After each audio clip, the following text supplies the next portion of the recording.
ದರ್ಶನ್ ಮತ್ತು ಸಹಚರರಿಂದ ರೇಣುಕಾಸ್ವಾಮಿ ಹತ್ಯೆ ಪ್ರಕರಣಕ್ಕೆ ಸಂಬಂಧಪಟ್ಟಂತೆ A10 ವಿನಯ್ಗೆ ಸೆಲೆಬ್ರಿಟಿಗಳನ್ನ ಪಬ್ಗೆ ಆಹ್ವಾನಿಸೋ ಶೋಕಿ ಇತ್ತಂತೆ.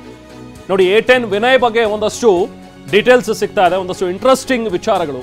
ಸೆಲೆಬ್ರಿಟಿಗಳನ್ನ ಪಬ್ಗೆ ಕರೆಸೋದು, ವಿನಯ್ ಒಡೆತನದ ಸ್ಟೋನಿ ಬ್ರೂಕ್ ರೆಸ್ಟೋರೆಂಟ್ ಏನಿದೆಯಲ್ಲ ಅದಕ್ಕೆ ಸೆಲೆಬ್ರಿಟಿಗಳನ್ನ ಕರೆಸೋದು, ಸಮಾಜದಲ್ಲಿ ಗುರುತಿಸ್ಕೊಂಡವರನ್ನ ತನ್ನ ಪಬ್ಗೆ ಕರೆಸ್ತಾ ಇದ್ದಂತಹ ವಿನಯ್ ಅವರೊಂದಿಗೆ ಸಂಪರ್ಕ ಬೆಳೆಸ್ತಾ ಇದ್ದ.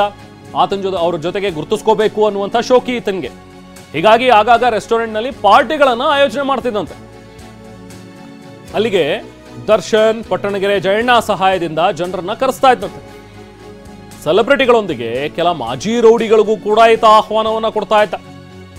ಈ ಹಿಂದೆ ಸ್ಟೋನಿ ಬ್ರೂಕ್ನಲ್ಲಿ ನಡೆದಂತಹ ಪಾರ್ಟಿಯ ಫೋಟೋಸ್ ಈಗ ಲಭ್ಯವಾಗಿದೆ. ಯಾರೆಲ್ಲ ಇದ್ರು ಈ ಪಾರ್ಟಿಗಳಲ್ಲಿ, ಯಾರೆಲ್ಲ ಹೋಗ್ತಾ ಇದ್ರು ಅನ್ನುವಂಥದ್ರ ಬಗ್ಗೆ ಒಂದಷ್ಟು ಫೋಟೋಸ್ ಲಭ್ಯವಾಗಿದೆ. ನೋಡಿ, ದರ್ಶನ್ ಜೊತೆ ಇರುವಂತಹ ಫೋಟೋ ವಿನಯ್. ಈ ಶೆಡ್ಗೆ ಕರ್ಕೊಂಡು ಹೋಗೋ ಐಡಿಯಾನು ಕೂಡ ವಿನಯ್ದೆ ಅಂತೆ. ಹೆಂಗೂ ನಮ್ಮದೇ ಶೆಡ್ ಇದೆ, ಈ ಶೆಡ್ ಇರೋದೇ ಈ ಕೆಲಸ ಕಾರ್ಯಗಳಿಗೋಸ್ಕರ ಅಂತ ಹೇಳ್ತಾರಂತೆ.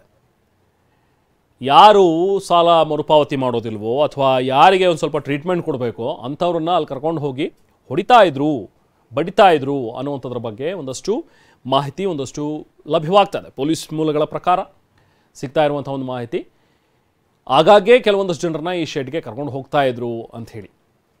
ಸೊ ವಿನಯ್ಗೆ ಈ ಥರದೊಂದು ಖಯಾಲಿ, ಸೆಲೆಬ್ರಿಟಿಗಳನ್ನು ತನ್ನ ಪಬ್ಗೆ ಕರೆಸೋದು, ಅವ್ರ ಜೊತೆಗೆ ಫೋಟೋಸ್ ತೆಗೆಸೋದು. ಅದರಲ್ಲೂ ದರ್ಶನ್ ಅಂದರೆ ಬಹಳನೇ ಅಚ್ಚುಮೆಚ್ಚು ವಿನಯ್ಗೆ.